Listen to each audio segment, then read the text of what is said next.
성경에 우리가 딱 펼치자마자 나타난 게 하나님이 사람을 만들고 하나님이 동산 하나를 만들어 거기에 사람을 거하게 만듭니다. 그것을 우리가 에덴 동산이라고 성경이 말합니다. 에덴 동산의 위치를 정확히는 알 수 없지만 인류가 처음 살던 동산이 바로 에덴 동산이에요. 대충 보면 우리 에덴 동산은 이라크의 바그다드 정도 된다고 우리가 성경학적으로 막 따져보니까 그 정도 된다고 이렇게 추측은 하지만 정확한 걸 모르겠어요. 왜 추측이 되냐면 4개의 강이 있어서 그 4강의 지류를 따라 보니까 이라크 바그다드 쪽이다, 이게 대충 그 위치가 나오게 돼요. 하나님은 아담과 하와를 만든 후에 에덴 동산을 두고 당부하셨습니다. 좋은 거 다 먹어라, 모든 좋은 것을 다 먹되 그러나 선악을 알게 하는 동산 중앙에 있는 나무의 실과는 먹지 말라라고 명령하셨습니다. 창세기 2장 17절을 읽겠습니다. 시작. 선악을 알게 하는 나무의 열매는 먹지 말라. 내가 먹는 날에는 반드시 죽으리라. 아멘. 보세요. 다 먹어. 자, 에덴 동산 만들어놨으니까 좋은 거 다 먹어라. 근데 동산 중앙에 있는 선악을 알게 하는 나무는 먹으면 안 돼. 그건 내가 주인이란 뜻이야. 네가 다 누려야 되는데 이 땅의 주인이 나라는 뜻이니까 건드리지 말아라, 그렇게 말씀하셨어요. 그리고 에덴 동산이 왜 축복의 땅이라고 하냐면 거기에는 4개의 강이 거기에서 시작되기 때문입니다. 강이 시작된다는 건 물이 있으니까 농사가 잘 된다는 거예요. 지금도 농사가 잘 된다는 농경사회니까 당연히 물이 필요하잖아요. 근데 4개의 강이 거기서 시작이 돼요. 창세기 2장 10절을 보겠습니다. 시작. 강이 에덴에서 흘러나와 동산을 적치고 거기서부터 갈라져 내 근원이 되었으니. 아멘. 물이 계속 흘러나오는데 거기서부터 4개로 갈라졌어요.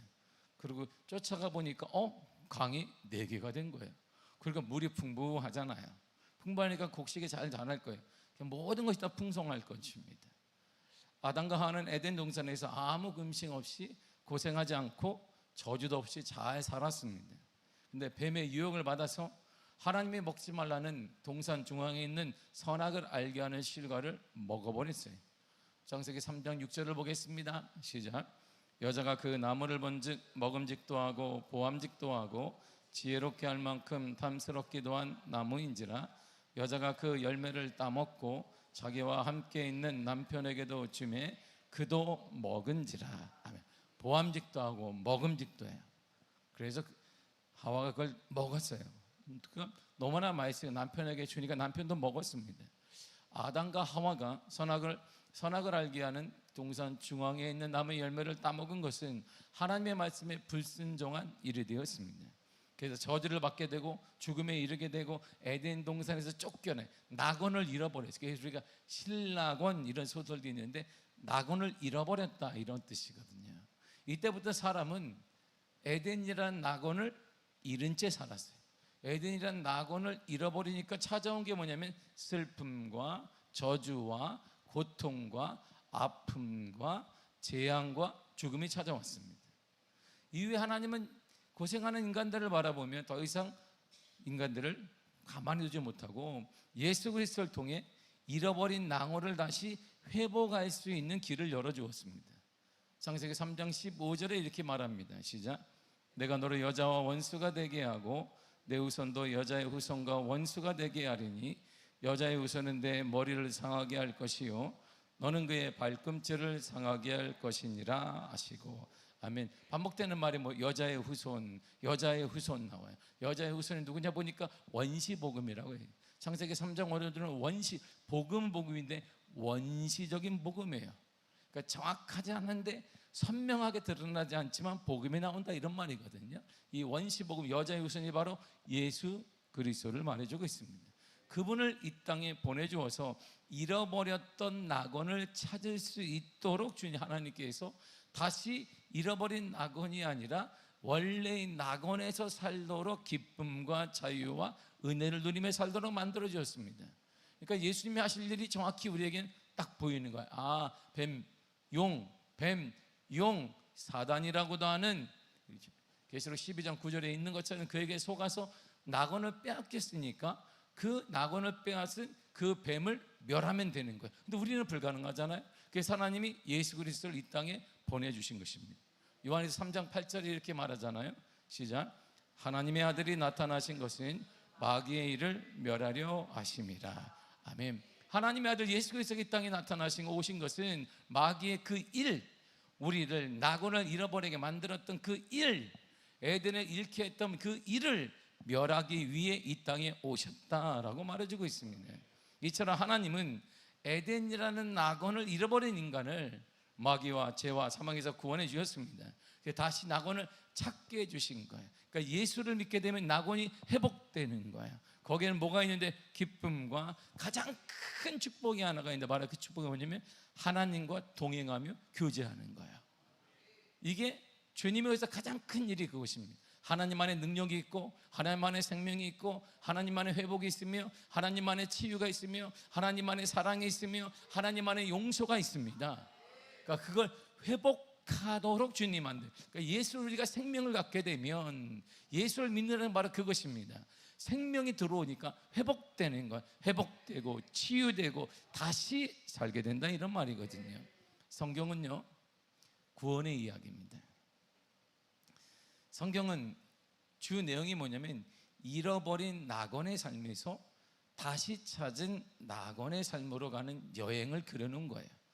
인간이 죄로 인해 뱀, 용, 사단에게 속아서 죄로 인하여서 낙원을 잃어버렸어요. 다시 그것을 낙원을 찾아 떠나는 여행을 성경이 쭉 기술해 놨어요.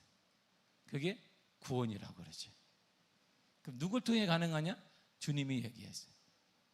내가 길이요 진리요 생명이니 나로 말미암지 않고는 아버지께로 갈 자가 없다. 아버지는 어떤 분인데 에덴의 창조주예요. 에덴의 창조주님에 동행하는 그 길, 그분에게 갈 길이 없어요. 그러니까 예수를 통해 하나님께 간다는 것은 에덴의 회복을 말하는 것입니다. 에덴의 회복을 말해요. 특별히 계시록 21장과 22장은 우리에게 다시 찾을 수 있는 에덴의 길을 예비해 놓았습니다. 지금 우리는 요한계시록에 기록된 예언의 말씀이다 실현되어 가고 있는 시대에 살고 있습니다. 그럼 우리는 항상 깨어 있어야 돼요. 열처녀, 우리가 다섯 처녀같이 깨어 있어 기름을 준비한 사람이 되어야 됩니다. 다시 오실 예수님을 맞이할 준비를 하고 있어야 돼요. 마태복음 25장 13절이 이렇게 말해주고 있습니다. 시작. 그런즉 깨어 있으라 너희는 그날과 그때를 알지 못하느니라. 아멘. 깨어 있으라. 항상 깨어 있으라. 그날 그때를 모르기 때문에 깨어 있어야 된다고 말합니다. 하나님은 인류의 구원의 얘기를 이어가면서 한 사람을 딱 픽업했습니다. 너 찍었어요. 그 사람이 바로 아브라함이에요. 아브라함을 통해 족보가 이루어지거든요. 자, 족보는 한 가문의 계통과 혈통과 관계를 다 적어놓은 거예요.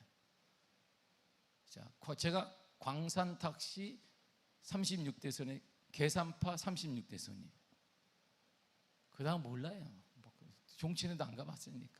그러나 분명한 사실은 제가 대학교 때 우리 가문이 끊어졌어요. 아버지 때부터 끊어진 걸 제가 우리 아버지 할아버지가 6.25 때 돌아가서 우리 아버지가 장남으로 어렸는데 동생 넷을 같이 키우니까 뭐 그때는 뭐 지금 뭐 가문에 뭐 이런 게 없었으니까 그게 연락이 계속 도르코 회사에서 연락이 도르코 회장이 탁시의 정치의 회장이기 때문에 와서 제가 도르코를 가서 그리고 나보고 쓰라 그래서 내가 한문 세대가 아니기 때문에 한문을 그렸어요. 보고 이렇게 그림 그리듯이 다 우리 네 분에부터 해가지고 사돈 내 사촌들까지 막 그려가면서 막 그러니까 그분이 하는 말, 너는 계산파 36대 손이구나. 그랬더니 제가요? 예, 그때 알았어요. 그래서 제가 우리 그 살려서 내가 광산 탁시곡에다 올려놨거든요. 거기는 관계가 나와요. 내가 몇 대 손이고 내가 누구의 징조가 어디 시작되었으며 고려시대 때 누구로부터 시작이 되었으며 쭉 나와요. 그런 사람이구나. 그리고 누가 족보는 누구이며 다 나온단 말이에요. 그 족보가 바로 그런 거예요. 한 가문의 계통과 혈통의 관계를 적어놓은 것입니다. 어느 학자는 우리나라 사람들이 사용한 족보는 진짜보다는 가짜가 더 많다 그래요. 그 이유는 족보의 이름을 올라간 기간이 우리나라 그리 오래되지 않았습니다. 과거에는 자기 성씨를 가진 사람들이 많지 않았어요. 조선시대 초기 성은 양민에게까지만 보급되었어요. 노비와 천민계급 등 조선 후기까지도 성이 없었습니다. 그냥 개똥이에요, 개똥이. 그 뭐 개가 성이냐? 그것도 아니잖아요. 근데 1909년에 새로운 민족법, 우리 지금은 하는 민법이 시행됐습니다. 어느 누구라도 성과 본을 가져야 된다라고 법으로 만들었어요. 그러니까 우리나라 모든 국민이 성을 취득하게 한 거예요. 이때를 기해서 성이 없던 사람들이 많잖아요, 한국에. 그러니까 호적을 담당한 직원들이 가서 나는 성이 개똥인데, 그러니까 그러면 어느 집안에 있었어요? 그러니까 나는 이씨 집안에 있었는데 그럼 이개똥으로 이렇게 뭐 하고 싶은 성이 있어야 하니까 나는 김씨가 좋다. 그럼 김개똥으로. 그래서 성이 만들어졌어요. 그게 1909년이에요. 성을 지어주기도 하고 아니면 주인의 성과 본관을 따르기도 했습니다. 그래서 족보가 이렇게 이어져 와서 다 이 족보가 그래서 말하는데 이제 많은 적자학자들이 우리나라 족보는 가짜가 많다라고 하는 거예요. 성경은 족보의 책입니다. 그래서 한 가문의 계통과 혈통 관계를 기록해 놓았어요. 성경의 족보의 특징은 하나님의 구원의 역사를 기록했어요. 하나님의 구원의 역사에 따라 족보를 계속 기술했어요. 일반적인 족보는 뭘까요? 많이 가진 자, 어려운 우리 어떤 관계 이런 것이 적지만 하나님의 족보는 달라요. 하나님의 천지를 창조한 후에 사람을 만드셨습니다. 아담과 하와는 하나님의 말씀에 순종하며 살아야 됐지만 마귀의 유혹을 받았고 하나님의 말씀을 거역했고 선악과를 따먹었습니다. 하나님의 선악과를 따먹도록 유혹한 뱀에게 저주를 내렸어요. 그러나 그 저주는 아담과 하와에게도 동일하게 미쳤습니다. 하나님은 저주 속에 구원이라는 희망의 씨앗을 그러나 남겨두었습니다. 구원의 희망의 말씀이 바로 원시복음인 창세기 3장 15절에 나오는 여자의 후손이었어요. 하나님은 여자의 후손을 통해 새로운 구원 계획을 말씀하셨습니다. 여자의 후손을 통한 구원을 위해서 한 사람을 부르고 선택했는데 그 사람이 누구냐 그러니까 아브라함이에요. 아브라함. 인류의 계보를 보세요. 성경이 이렇게 말합니다. 창세기 11장 26절과 7절입니다. 시작. 데라는 70세에 아브라함과 나홀과 나하란을 낳았더라. 데라의 족보는 이러하니라. 데라는 아브라함과 나홀과 하란을 낳고 하란은 롯을 낳았으며. 그러니까 성경은 족보가 있다는 책이잖아요. 족보가 있다는 것은 역사가 사실이다 이런 얘기예요. 사실이다 이런 얘기를 말해주는 거예요. 성경에서 가장 먼저 나오는 족보가 바로 아담으로부터 노아까지의 족보입니다. 그리고 두 번째 족보가 노아의 단독 족보가 나와요. 그리고 세 번째 족보가 셈에서부터 아브라함까지의 족보가 기록되어 있습니다. 그러니까 셈의 후손, 노아의 장자인 셈의 후손 중에 아브라함이 나오고 아브라함의 후손 중에 다윗이 나오고 그의 후손 중에 천년 후에 다윗이 태어난 후 천년 후에 예수 그리스도가 그 지파와 셈 계열에서 탄생을 해요. 아담에게서 족보가 출발한 족보가 노아를 거쳐서 아브라함과 연결된 것입니다. 하나님은 아브라함을 불러 인류 구속의 대표로 삼았습니다. 그리고 그 자손을 통해 누가 나오게 만들었냐면 메시아가 오도록 계획하셨어요. 그래서 마태복음의 족보는 아브라함과 다윗의 자손에게 그리스도가 오심을 말해줘요. 마태복음 1장 1절을 보겠습니다. 시작.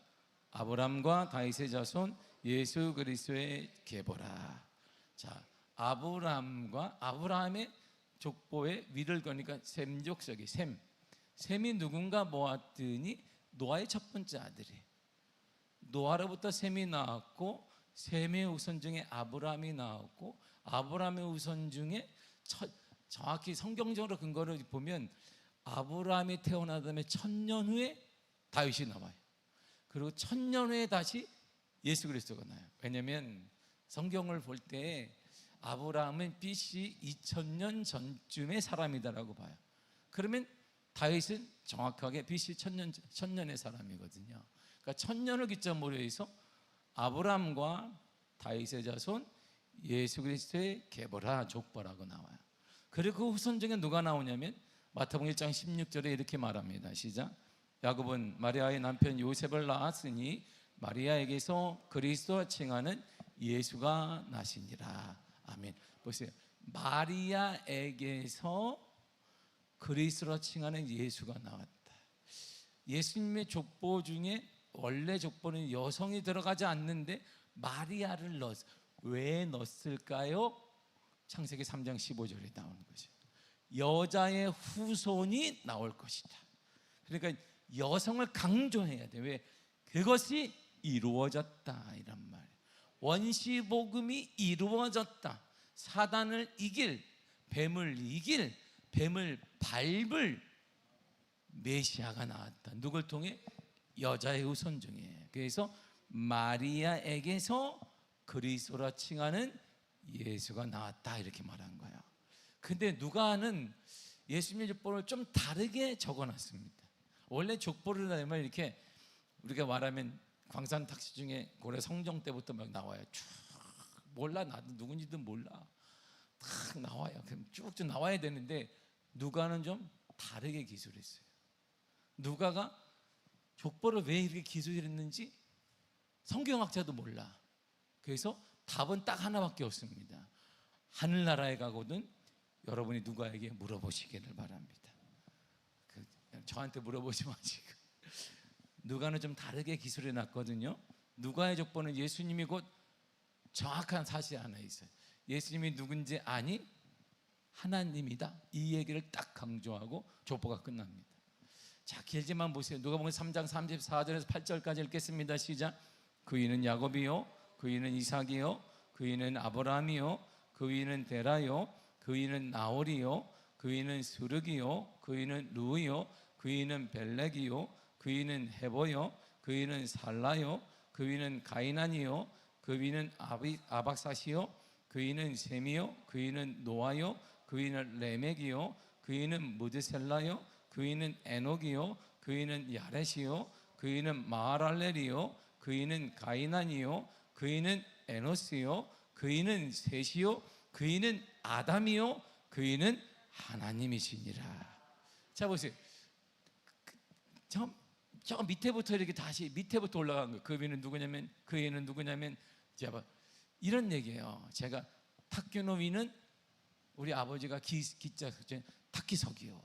이렇게 올라간 거예요. 이렇게 족보는 원래 밑으로 위에서부터 얘들이 올라갔어요. 계속. 근데 예수님 족보를 지금 누가가 얘기하는 거예요. 누가가 예수님 족보를 얘기하면서 끝을 찾아가요. 똑같은 그 위 끝에 아담의 위는 하나님이다. 그러니까 이 말이 뭐예요?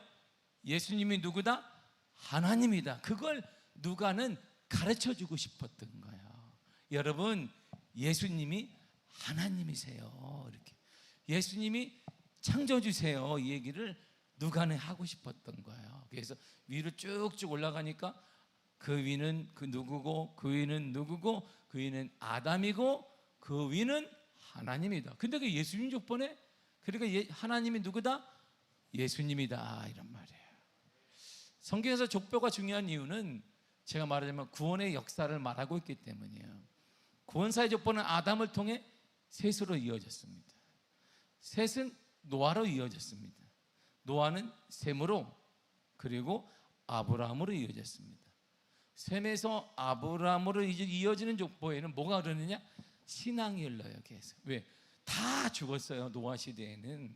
노아 시대는 다 죽었는데 노아로부터 장자 계승에 따라 신앙을 이어받는 사람이 장자인 노아의 첫째 아들인 셈이에요. 그러니까 신앙이 누구에게 갔다? 아브라함에게 갔다. 그 신앙이 누구에게, 천년에 누구에게 갔다? 다윗에게 갔다. 그 신앙의 천년에 또 누구에게 갔더라? 예수님에게 갔다. 그러니까 하나님은 이 족보를 통해 신앙을 쭉 보여주는 거야. 신앙이 전수되는 과정을 보여주는 것입니다. 세상의 족보는 권세나 지식이나 물질을 우선으로 두고 기록하고 있지만 성경의 족보는 족보의 위대함은 권세, 지식, 물질을 중심에 두지 않았습니다. 오직 하나 구속사, 구원사, 이것을 중심으로 기록했어요. 그러므로 사랑하는 여러분들의 자녀에게 꼭 심어줘야 되는 것은 하나님을 알고 하나님을 경외하며 살게 해야 된단 말이에요. 우리의 족보처럼 그대로 아브라함보다 더 유명하기도 하지만 이스라엘 최고의 양 다윗, 그보다 더 최고의 양 예수 그리스도처럼 우리가 내보다는 우리의 후손들이 더 하나님을 사랑하고 그보다는 더 후손들이 하나님을 더 사랑하고 이렇게 신앙이 점점 주를 향해 주를 가까이 커질 수 있는 그런 가문이 되기를 바랍니다. 그런 가문이 세상의 가문처럼 성공했다, 물질을 얻었다, 뭐했다 그런 가문이 아니라 주님을 더 뜨겁게 사랑하고 주님을 더 뜨겁게 사랑하는, 오늘 새벽에 본 것처럼 다윗이 유다의 작은 지파의 왕으로 살다가 전 이스라엘의 통합한 왕이 되었어요. 통합한 왕이 된 다음에 다윗이 처음으로 한 일이, 그것은 바로 100년 동안 묵혀져 있던, 100년 동안 아무도 관심을 두지 않았던 법궤, 하나님의 궤, 하나님의 언약궤, 하나님과의 만남을 상징하는 법궤를 그가 다윗성으로 가져온 거예요. 원수를 갚은 거 아니에요. 나를 괴롭혔고 그러면 사울의 족속에 대해서 원수를 갚고, 내가 쫓겨날 때 침뱉고 이 사람들의 원수를 갚고 사람들에게 받지, 내가 살아있다 간증한 게 아니에요. 그가 왕이 된 다음에 이제 좀 더 자유로워지니까 첫 번째 한 일이 뭐냐면 아무도 관심을 두었던 하나님의 만남, 하나님의 거룩한 임재를 상징하는 법궤를 그가 가져온 거예요. 다윗은 하나님을 가까이 생각했던 것이죠. 내 세대보다 우리 다음 세대가 하나님을 뜨겁게 사랑하고 그 세대 후에 더 후세대가 하나님을 더 뜨겁게 사랑하는 믿음의 가정과 가문 되기를 바랍니다. 그렇게 기도하시기를 바랍니다. 아브라함의 족보를 다시 한번 보겠습니다. 창세기 11장 26절과 7절을 다시 한번 읽도록 하겠습니다. 시작. 데라는 70세에 아브라함과 나홀과 하란을 낳았더라. 하란의 족보는 이러하니라. 데라는 아브라함과 나홀과 하란을 낳고 하란은 롯을 낳았으며. 아멘.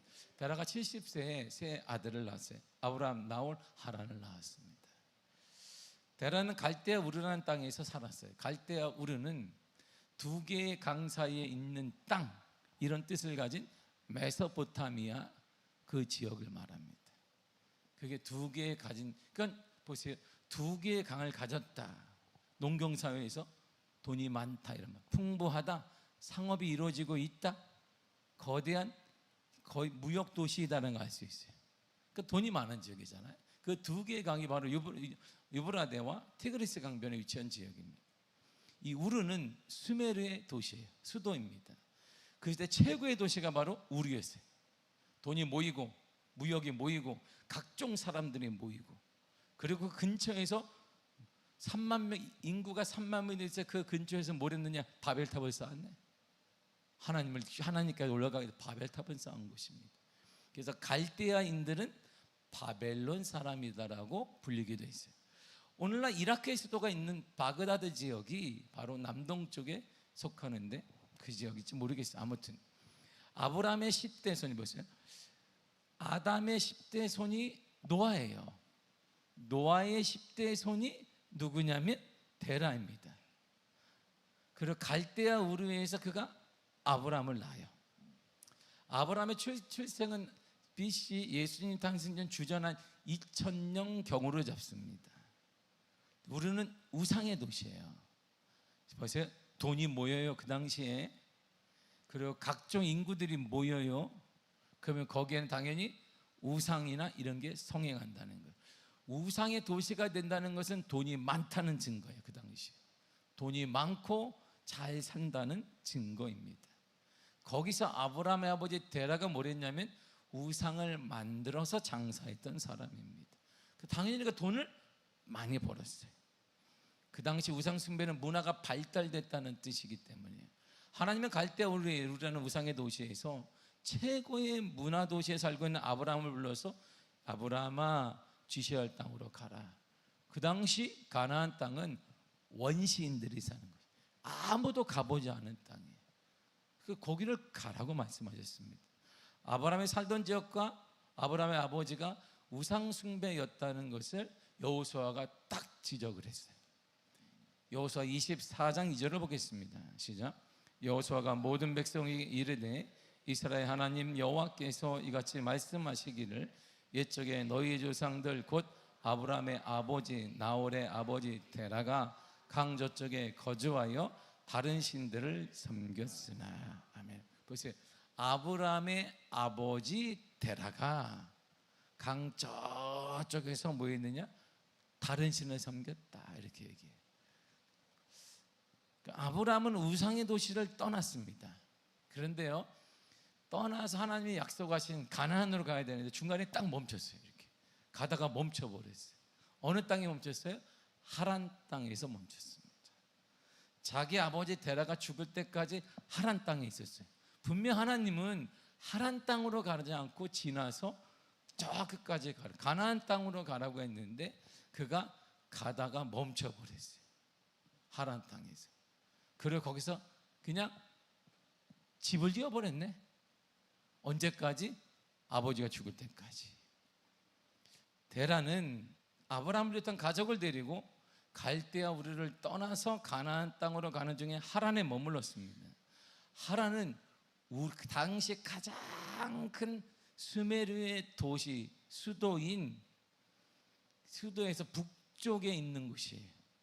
그러니까 바단 아람의 성읍 중에 하나로 상업지역이에요. 잘 사는 지역이, 잘 사는 지역.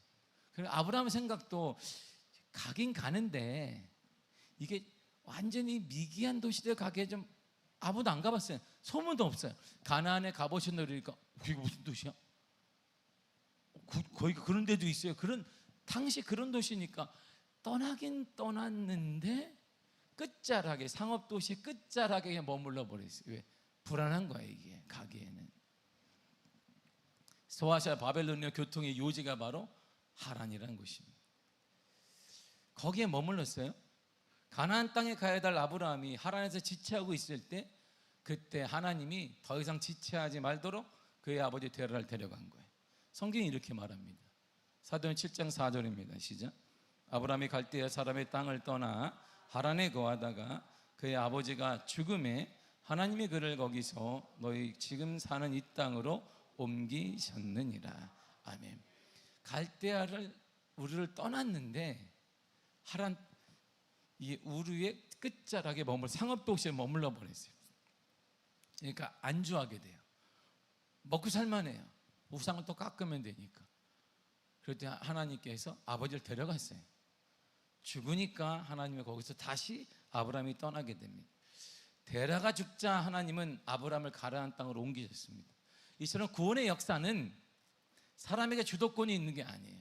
아브라함이 가고 싶으면 가고 구원 안 받고 싶으면 안 받는 게 아니라 하나님이 구원의 역사에 주권을 꽉 쥐고 있는 거예요. 이게 아버지를 움직이기도 하고 아버지를 통해 그의 신앙을 시험하기도 하고 멈췄을 때 다시 가도록 만드는 것이 바로 하나님이신 거예요. 하나님이 친히 인도하시는 것입니다. 그러므로 오늘날 나 자신의 신앙생활을 내 마음대로 하는 게 아니라 이런 말이에요. 내 감정대로 하는 게 아니란 말입니다. 철저히 주님의 인도하심에 맡겨야 돼요.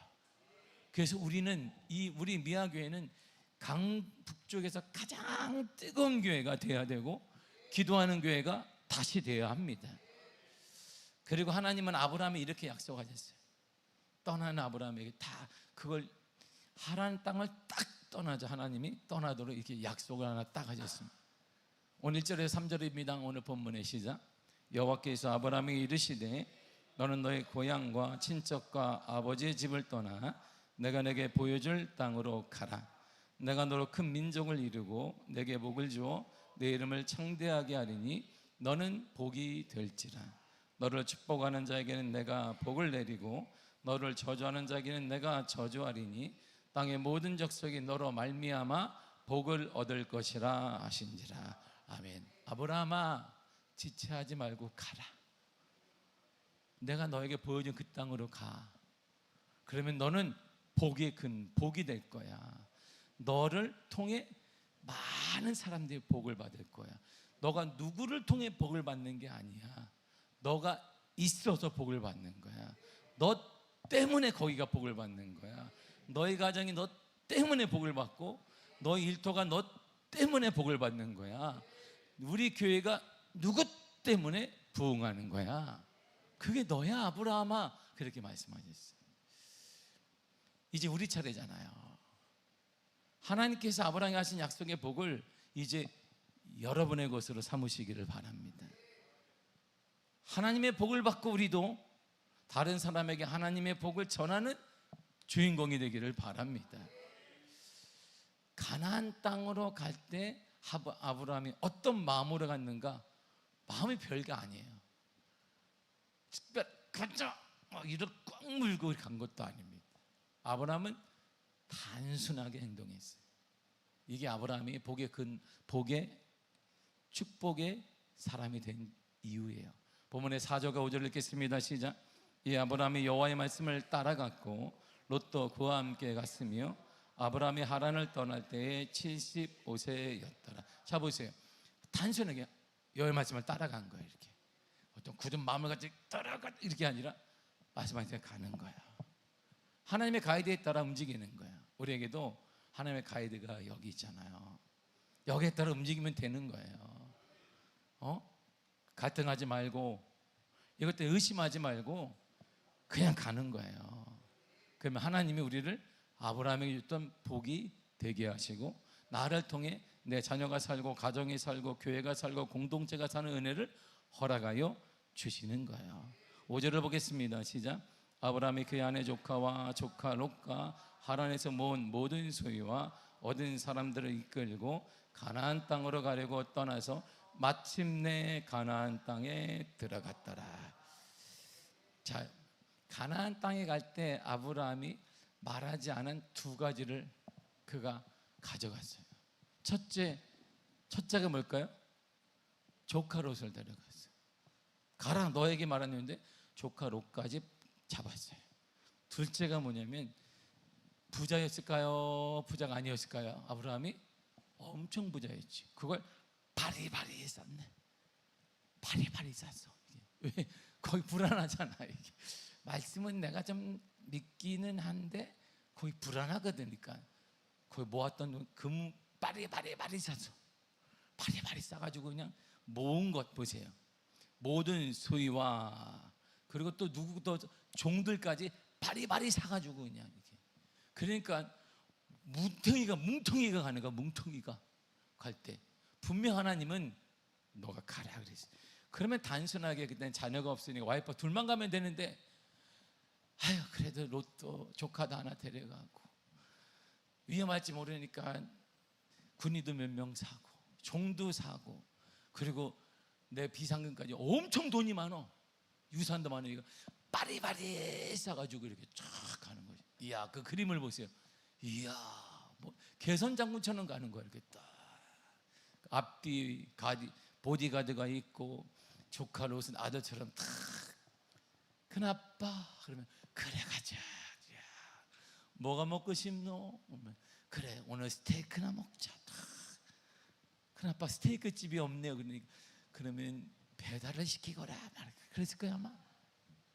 얼마나 당당해요. 이야 그러고 갔어요. 아브라함은 자기 아버지 데려가지고 하나님의 명령을 받고 하란을 떠나 가나안 땅으로 갔습니다. 가나안 땅에 도착했고 왔을 때가 75세였어요. 하나님은 아브라함에게 친척과 아비집을 떠나라고 했어요. 보세요. 친척과 아비집을 떠나.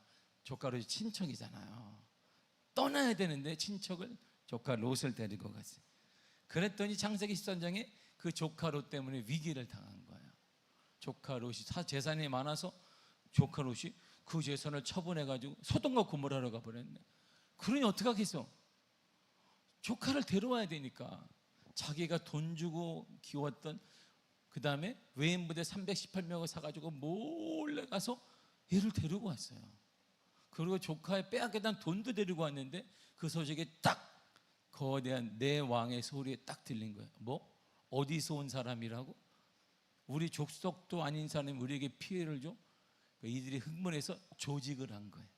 빈틈을 이용해 4명의 왕이 연합군을 만드니까 쩔딱없이 죽게 된 거예요. 왜 이런 일이 일어났을까요? 하나님이 명령하지 않았어요.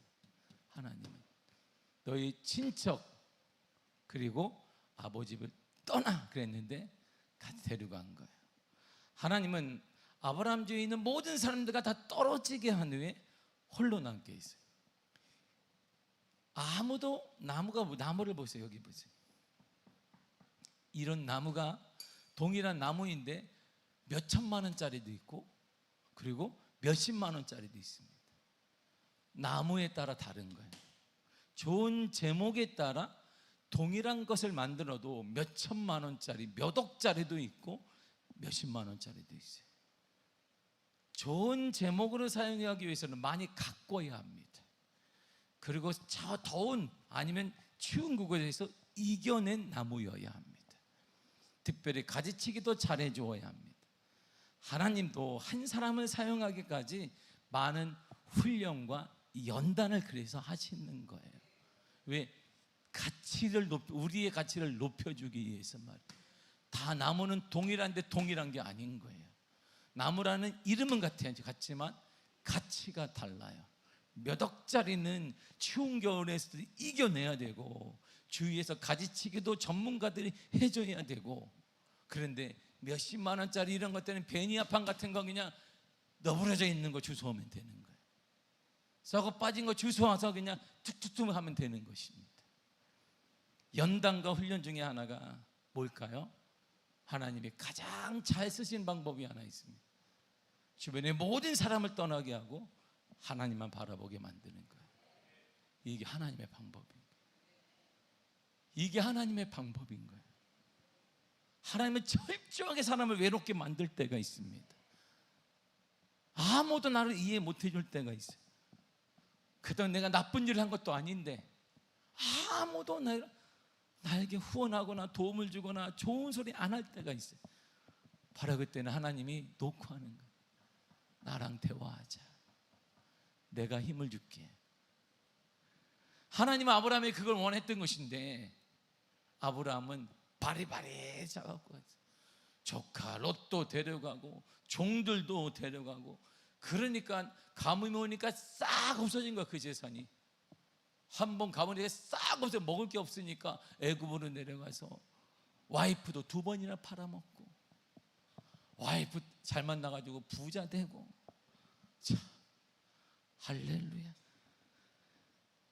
하나님의 뜻을 몰랐던 거예요. 하나님의 뜻을. 하나님의 연단 훈련의 최고는 사람을 귀하게 만드는, 좋은 제목으로 만드는 하나님의 방법은 나를 외롭게 만드는 거예요. 하나님만 바라보게 만드는 거예요. 예수님의 제자가 되려면 세상에 있는 육신적인 모든 삶을 초월할 것을 예수님도 말씀하신 거예요. 누가복음 14장 26절과 7절입니다. 시작. 무릇 내게 오는 자가 자기 부모와 처자와 형제와 자매와 더욱이 자기 목숨까지 미워하지 아니하면 능히 내 제자가 되지 못하고, 누구든지 자기 십자가를 지고 나를 따르지 않는 자도 능히 내 제자가 되지 못하리라. 아멘. 예수님을 따를 때 가족을 미워하라는 게 아니에요. 이제는 미워해야 되는 거야. 미워하라는 게 아닙니다. 가족을 버리라는 말이 아니에요. 가족보다 먼저 주님을 믿고 따르라는 거예요. 주님은 내 가족의 삶에 은혜와 평강이 있기를 원하십니다. 그러므로 주님을 만나기 위해 주님과 홀로 있는 시간을 갖기를 원하시는 거예요. 홀로 있는 시간, 기도의 시간이 그래서 크게 중요한 거예요. 나만의 기도의 시간과 여러분들의 눈물의 시간이 있어요. 고통의 시간도 있고 나를 이해하지 못하는 사람들의 시간이 있습니다. 그건 하나님 우리에게 놓고 하는 거예요. 나를 좀 만났으면, 내가 너를 좀 만나기를 원한다. 계속 놓고 하는데 사람을 찾고 있어. 아직도 사람에게 실망했다라고 말하고 돈이 없다라고 말하고, 하나님이 돈을 주시 이 땅의 주인지 그리고 인색하다고 말하니면, 하나님은 한 달란트 받은 자처럼 한 달란트 주신 것은 나에게 인색하시냐고. 왜 나는 왜 한 달란트밖에 주지 않아요? 하나님, 내가 뭘 잘못했길래 5달란트 2달란트를 주셔야 되지 않습니까? 나도 좀 똥똥하게 살고 싶은데 하나님 너무 인색해. 내게는 왜 내게는 1달란트밖에 주지 않냐고. 이게 아니에요. 하나님 우리 미워하는 게 아니라 하나님은 그걸 환경을 다 몰아가서 나를 만나기를 원하시는 거예요. 그 아픔을 통해 나를 만나기를, 하나님이 대면하기를 원하시는 거예요. 만나기를. 그게 우리가 하나님의 사랑이에요. 하나님 여러분을 너무 사랑해서 그렇지 않고는 생명대의 주권자이시고 물질의 주관 되시고 이 땅의 주인 되신 하나님을 만나지 못하니까 하나님이 우리를 몰아가시는 거야. 야곱을 보세요. 자신의 재물과 가족을 먼저 보냈습니다. 형을 만날 때. 그리고 홀로 뭐 했을까요? 야복강에서 홀로 주님을 만난 거예요. 하나님, 나 좀 도와주세요. 나 좀 도와주세요. 야곱은 깨달았어요. 이제 긴 시련을 통해 하나님만의 주인임을 깨닫고 먼저 다 보냈습니다. 그리고 홀로 야복강에서 하나님과 씨름했어요. 주님 도와주세요. 주님이 아니면 나는 안 돼요.